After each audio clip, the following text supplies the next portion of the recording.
Retiring Dem rep decries party's radical turn.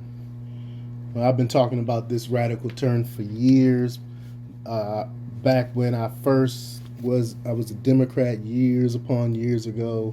Until I saw the light, I saw the crazy radical turn in about 2008 that the Democratic Party was taking. But before we get started, go ahead and hit that like button, share this out so we can get this information out.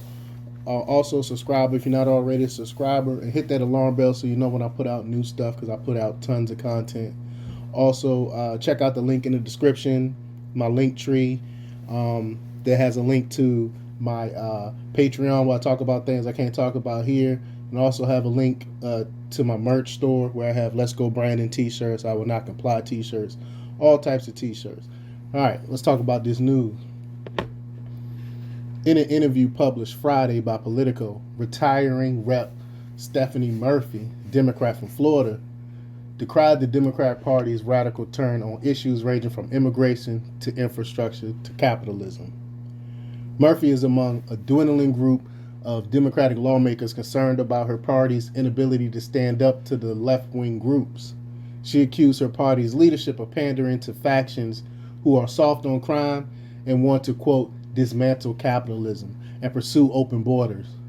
During her 6 years in Congress, she said immigrant groups have often maligned her, a Vietnamese refugee, as anti-immigrant for pushing immigration reform.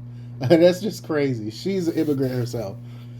Quote, I believe in immigration and comprehensive immigration reform and the ability for people to immigrate to the United States in a legal way, Murphy said. But I also believe in law and order and ensuring that we hold people who commit crimes accountable.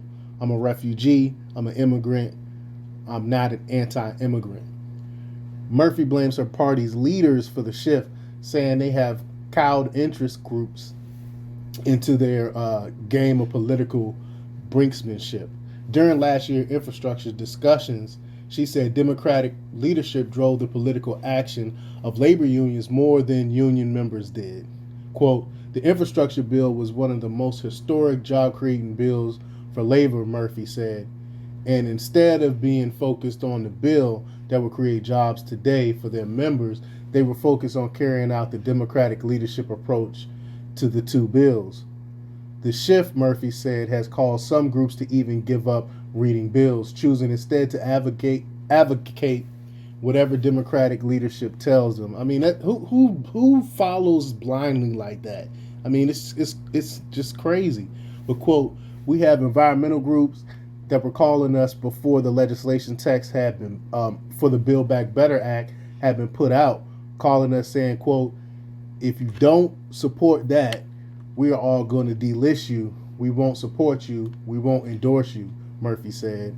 And when you ask them back, well, what's in the Build Back Better Act that you are so supportive of, they couldn't define it specifically. They couldn't define it specifically because nobody had seen the text. Now that's just crazy. It's like when Pelosi said about the about Obamacare.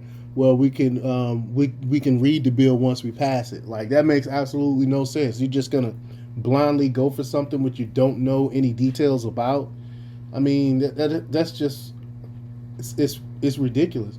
Well, Murphy announced in December she would not seek re-election. In her interview, she issued a parting shot against Democrats who have pressed for unpopular policies despite their narrow advantage in the House and Senate. Quote, I can tell you the number of times I said, you can't keep promising rainbows and unicorns when your political reality is such narrow margins in the House and a dead even Senate, Murphy said. They took the difference between rainbows and unicorns and political reality, which is anger and disappointment, and turned the anger and disappointment against their own members. And it's going to be a reckoning. The red wave, the red tsunami is going to be coming come midterms, and I believe it's gonna keep flowing all the way into the 2024 election because people can only put up with so much before they lose it, and people are starting to see it because it's hitting them where it hurt most, and that's in the pocket. With inflation and the gas and war, people are starting to realize that this is not the way to go. But Thanks for listening. I'll check y'all out next time. And check out democrepublics.com for the latest in news. Until next time, peace.